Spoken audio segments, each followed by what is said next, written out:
Hi there. Welcome back to the next installment of the Dianthus shawl. In this video, I will show how to work the provisional cast on and knit the first couple of rows of the first section or the base section of the shawl. Alright, let's see how to do this. And by the way, this provisional cast on is based on Judy's Magic Cast On. So if you have not watched Judy's Magic Cast On yet, please stop watching this video and watch that instead and practice how to make provisional cast on using that method. So here I am using Judy's Magic Cast On and I'm placing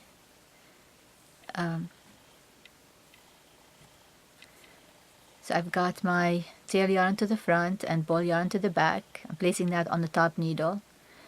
Then I twist the yarn in such a way where the tail yarn is now in the back, right here. And so in essence, when I do this, then there's one stitch on the top needle, and that's considered one stitch. Then I need to put a stitch on the bottom needle. I take my top yarn and bring it through from the bottom through to make one stitch. Then I alternate from the bottom yarn to the top needle and down, from the top yarn down and up through to the bottom needle. I continue this process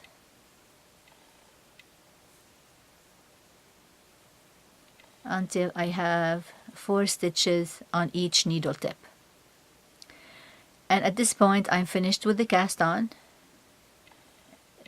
I turn my work, make sure that this yarn in between the needles, the tail yarn, is secure, so I bring it to the back and I secure it with my thumb. Then here I'm going to use the magic loop technique, and I'll pull the bottom needle out and pull enough slack so I'm able to begin knitting.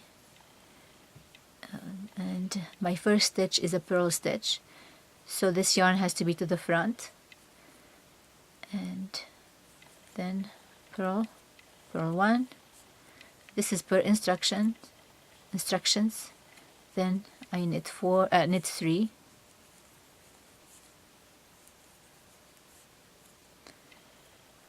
and then I believe I need to make a yarn over. I can make it now or I can make it a little bit later, so I'm going to make it a bit later. Then I rotate my work clockwise. And by the way, after I purl that first stitch, I can let go of the tail yarn. It's secure now. I don't have to worry about it anymore. So I turn my work, and now I need to knit these 4 stitches next. So I need to pull this needle tip and position these stitches to the front of it. Then slide this needle tip on the bottom all the way so I can knit the next 4 stitches. Then per instructions I need to make a yarn over, so I put that yarn over the needle and then knit 4.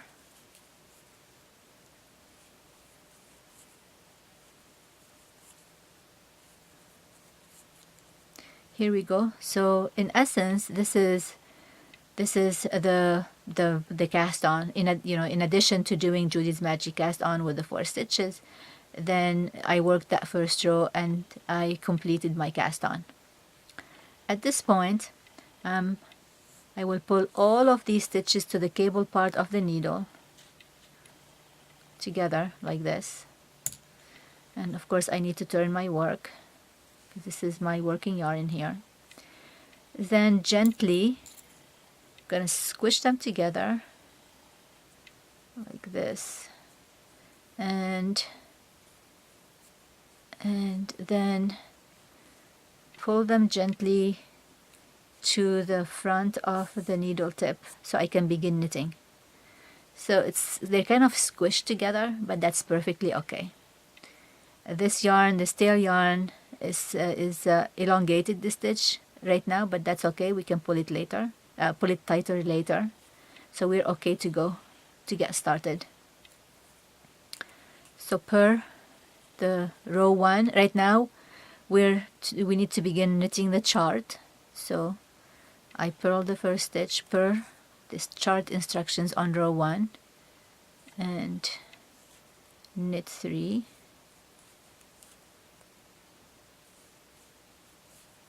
make a yarn over, knit through the back loop. So this is the yarn over I made on the previous row.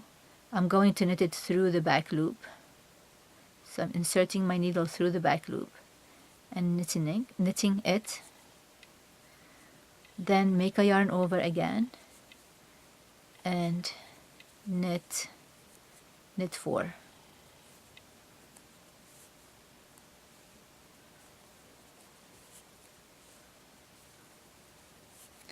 So I've completed row 1 of the chart.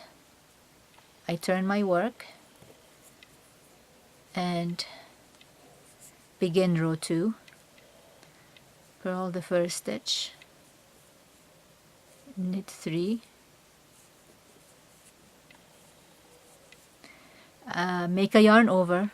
Here I need to be careful. I need to bring the yarn to the front and around the needle and back to the front, because I need to purl the next 3 stitches.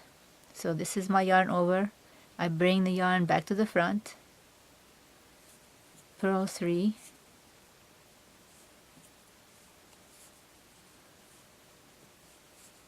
okay, then I make a yarn over and I need to next knit 4 stitches. So this is my yarn is in the front and it's going to form a yarn over automatically when I knit the next stitch. So knit 4.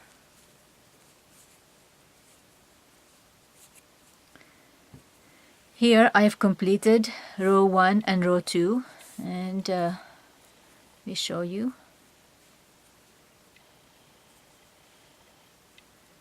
I think you can see this okay. So we have the 4 stitch edge on the left right here, and right here we have the 4 stitch edge on the right, and the middle is the first 2 rows of our base right here. So next we will work, I'm checking the pattern here, so we're going to start knitting row 3, and row 3 goes like this. Purl, knit 3,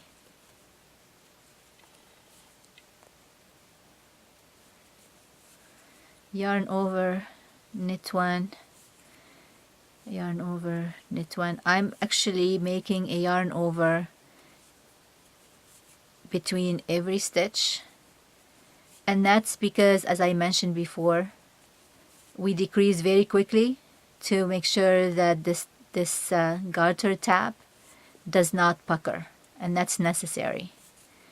So I've added yarn overs between every stitches and at the edges.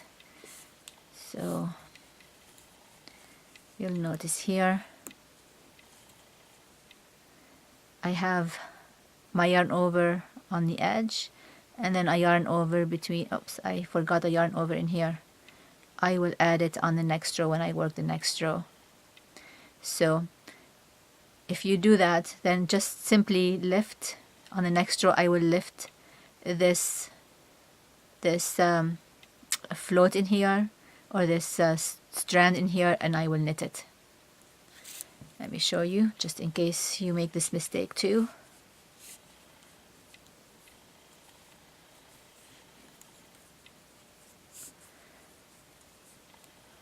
Purl the first stitch, knit 3, then my pattern says that I need to make a yarn over again, and I need to purl the next stitch. So I loop my yarn around the needle completely, bring it to the front, knit, purl that stitch, purl the next stitch. Then this is where I forgot to make a yarn over. I simply will lift this loop and put it on the needle like that, and it says in my pattern that I need to purl this through the back loop. So I reach over behind, can you see? So behind and purl, then I knit the normal, I purl the normal stitch, then my yarn over, I reach over to the back again of it and purl it, purl normally, purl yarn over through the back loop, and one more yarn over through the back loop, purl one, and here's my last yarn over before the 4-stitch edge. I simply purl that one. I don't purl it through the back loop, I just purl it normally. I make a yarn over with my yarn, and then it automatically, I leave my yarn in the front, and when I knit the next stitch, it will automatically form a yarn over. So knit 4, and I am done with the first 4 rows of the garter tab and the base. So if you can see in here, it's nice and smooth, it doesn't pucker.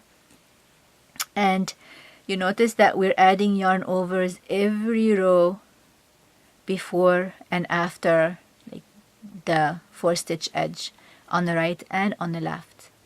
And again, this is intentional and necessary, and that provides the ability for this edge to stretch properly, and there's enough slack for it. Similar to purling the first stitch on each row, that also provides enough slack in the fabric so that this curvature is formed properly when we block the shawl. Before I end this video, I want to assure you that I will show you how to weave in this tail here. So this is the yarn tail that we started out with. It's on the outside. I will show you how to weave it in along the edge so that it completely disappears. And this will happen in a future video. I don't know if you can see this edge correctly, but if you can see this edge, you'll notice that you can't even see where I weaved in the tail. And that's a technique I will show you in a future video. I hope you've enjoyed watching this video and it's been helpful. Until next time, happy knitting and thank you.